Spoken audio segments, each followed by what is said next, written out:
confession to make. Breath of the Wild is the first game of the Legend of Zelda series I have ever played from start to finish, but I do know that they have a lot of classics, and I hope I can get the chance to finish some of the older ones at some point. And I also hope this doesn't send me to gamer jail. Your Honor, have I mentioned that I have over 300 hours of Skyrim? It's just that the Switch is the first Nintendo console I've ever had, and even though at the beginning Animal Crossing was the only game I had in mind when I decided to buy it, Breath of the Wild turned out to be an awesome surprise. I love open world games like Skyrim and Dragon Age. Skyrim especially, even though it's very infamous for getting quirky sometimes.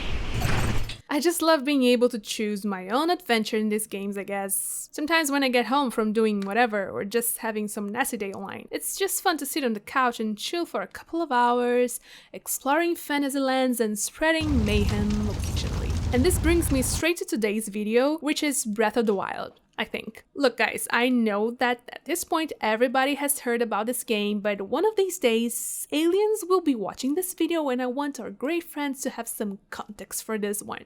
Breath of the Wild is part of the Legend of Zelda series, and all their games take place inside the same multiverse. In the lore, the games are often generations apart from each other, and they rarely reference themselves. But you always play as a version of Link the hero who fights to save Princess Zelda, as you both inevitably clash against Ganon and his minions. The actual timeline for all of this is very complicated since the franchise has more than 15 titles, including games and animated movies, an eventful place where it splits into 3 alternative timelines, and you would think they would at least launch the games in some sort of chronological order, right? But nay. There are a lot of other fine games in the series, and I've even played a little of a couple of them. Before this one, the ones I've tried and loved the most were Wind Waker and Majora's Mask. Wind Waker gave me sort of the same vibes as Breath of the Wild, with its open world sailing and colorful palette, and I really want to make a video about it at some point in the future. Would be great to finish playing it at least once as well. While Majora's Mask is weird, it's creepy as heck and it plays like a fever dream. I played this one on my cousin's console when I was a kid. I have very few memories of it, and I don't know which parts of it are from the actual game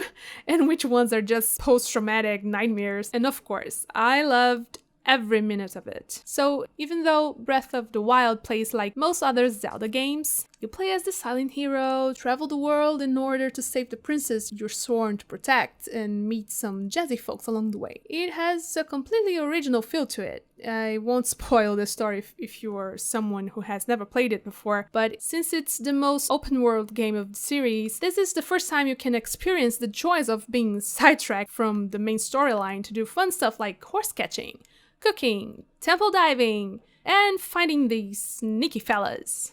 I could swear I had something important to do. And honestly, this is what I spend most of my time doing. When I finally started to get pumped to fight the final boss, Nintendo released the expansion, which meant I had a lot of extra content to go through before committing to my vows to the princess again. Let me know if any of you guys feel like this as well, but open world games like Breath of the Wild and Skyrim are the ones that give me the most vivid gaming memories of all. For example, I still remember clearly the first mountain I decided to climb in Breath of the Wild. I had just come down from the Great Plateau and bravely went towards the quest marker that led me to this new area, the Dueling Peaks. One of the cool things about Breath of the Wild is that whatever mountain you see, you can climb it, and if you can climb it, there's probably something cool at the top of it as a reward. Well, you can climb it, but some of these mountains are set up almost like a puzzle. In the case of my first mountain, it took me about 20 minutes of snooping around until I found a more gentle face that I could try to climb from. And even then, once I got to the top, I started to suffer from the cold weather. And while the reward, there were a couple of temples up there, and if I remember correctly, also a cute Korok. So yeah, for me, Breath of the Wild is like, have you ever liked the game so much you wanted to erase the memory of it in your head just so you could relive the joy of playing it for the first time? This is the best way I can describe my relationship with this game. I haven't played it in a while, so maybe I've forgotten enough already. Maybe I could just start it all over again. Who knows? How about you guys? Let me know what your favorite Zelda game is, or well, any other open world games, I guess. I'm recording this part late, so you can bet I restarted my Zelda file already. Wish me luck on this run.